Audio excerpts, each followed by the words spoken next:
Toujours dans votre actu du jour suñu jógee ci l'analyse Cheikh Yérim Seck dañuy dem seeti Saourou Sène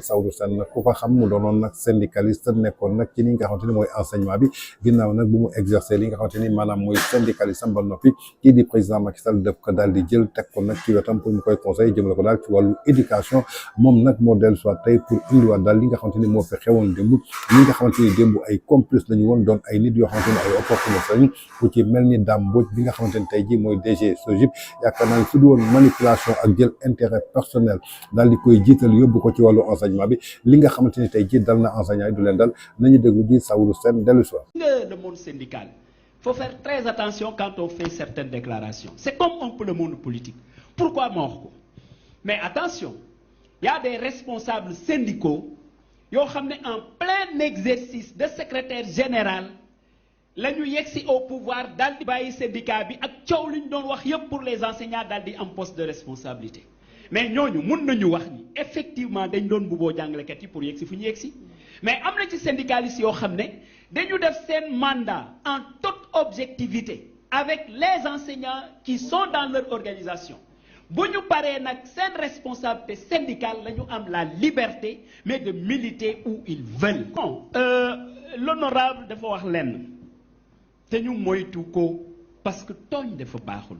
gis nga wax sax d'ailleurs moo jafe wax moo jafe je le comprends quand tu dis que le discours que nous sommes en train d'entendre Ousmane Sonko c'est un discours boo xam ne xamuñu ko woon parce que c'est un discours sincère est-ce une façon de dire que le discours de Senghor celui du président Abdou Diouf d'Abdoulaye Wade et de Macky Sall n'ont jamais été sincères non loolu c'est très dangereux que de le dire le deuxième élément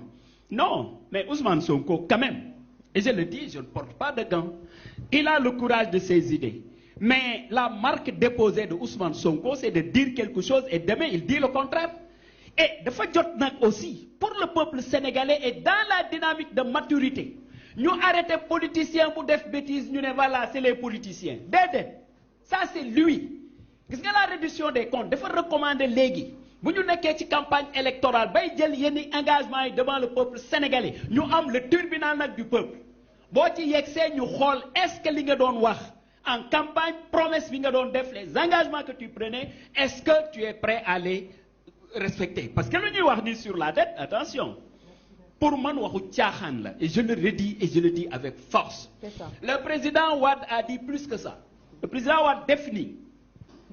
Le président Wade moo ni Abdou Diouf, quand il quittait, il ne m'a rien laissé. Moi aussi, je n'ai rien laissé à Macky Sall. Et c'est pourquoi d'ailleurs, Mouné Macky, au mois de mars, il ne paiera pas les salaires. Mais je le dis et je le précise. Président Macky Sall, avant Mouidem, son ministre de l'économie, des finances et du budget, de présenter la situation financière du Sénégal devant l'Assemblée nationale, devant les institutions de contrôle. Kon, bu ñu yegsee xam ni quand même réew bi caaxaan boo ne nit ñi lii dinaa ko def en 2 mois ou 3 mois dinañ changer réew mi te yow li ngay wax projet yépp amoo dara tu dis tu as 4000 cadres qui ont travaillé sur un document le document c'est du néant ça n'existe pas wala boog c'est un faux document vous nous avez parlé de solution l'ouvrage où est le livre xanaa dans la poubelle yooyu yépp bu amee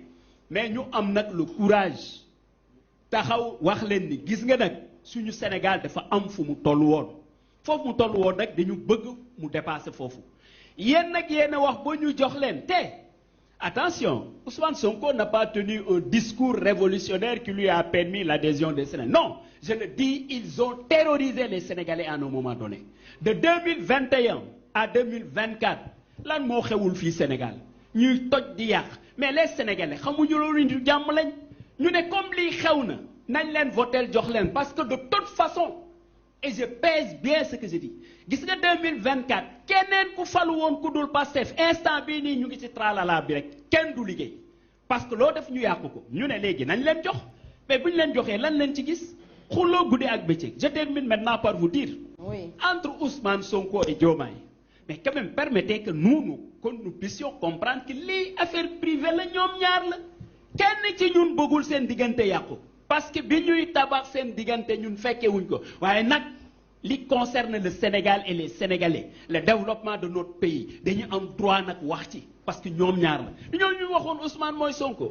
Ousmane mooy Bassirou mooy Ousmane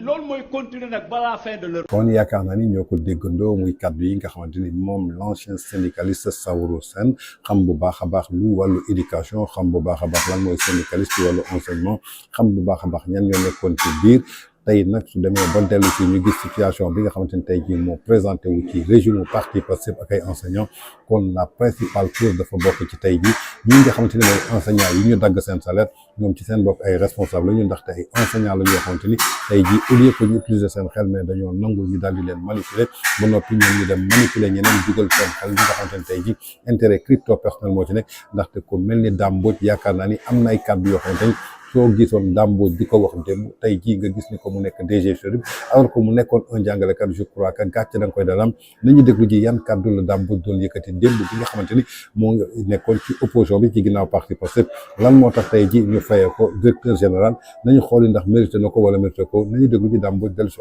jàngalekat yi nag bu leen ci boole waa léegi nag xanaa ñun bokkuñ ci réew mi ñun jàngalekat yi na ko lawal ba mu yegsi ci ñun bu bëggee jàmm su ko deful yéen ñëpp ngeen yem au même pied d'égalité ginnaaw ci grève bi tey duñ ci dellu ginnaaw ëllëg en tout cas daal provocation bii yoon dañuy tax xeex moom te gis nañ li mu def mooy dem dagg salaire ul professeurs yi nekk Matam yi nga xam c'est des professeurs contractuels pour diviser ñu loolu on ne l'acceptera pas parce que li ñu gëm mooy ni mu ko daggee baaxul parce que nombre de jours de grève ak li mu dagg bokkul amee jàngalekat yu ñu dagg 100 000 francs et dem dagg salaire yi nu mu la neexee kenn du ko fi nangoo. kon ñoo ko déggandoo Dame Mbodj mi nga xamante ni démb bi Pastef jugul nguur nekkoon ci opposition bi Dame Mbodj mii lañ doon dégg kon tey suñu gisee ni que Dame Mbodj nekk directeur SOGIP Pastef nekk au pouvoir ay enseignants di grève ñu taxaw di leen naan fii y a pas de travail y a pas de salaire ba ñuy dagg ay salaire u enseignant moom Dame Mbodj gisuñu ko mu live gisuñu ko mu def dara kon nañu xam ne que Dame Mbodj démb bi mu taxawee di wax ci turu enseignant yi intérêt personnel moo ko yëg doon c'était de l'hypocrisie du naafeq waaye tey jii suñu demee bay enseignant taxaw ak xam-xam bi ñu am benn simple militant politique ñëw nax leen comme ni ko enseignant bi waxee bërki démb ci émission moo la mangal moom xamul naka la leaderu parti Pastef def ba manipuler ko ba nax ko ak xam-xam bu moom ak intelligence boomoon en tout cas loolu yéem na ko kon ce qui veut dire que aujourd'hui lépp loo xamante ni mi ngi dal Sénégal dal enseignants yi dal étudiants yi dañuy jàppale que ñoom ci seen bopp ñoo ko njëkk a jiw la ñu jiwoon nag démb moom la ñuy góob Wolof Njaay di wax lu waaye rendi ci loxo lay nàcc donc li ñuy rendi rek moom moo nàcc seen loxo wala tey ji ñu jàkkaarloog en face de la réalité ba noppi yàlla den atte ak ki nga xamante ni mooy l'ancien président Macky Sall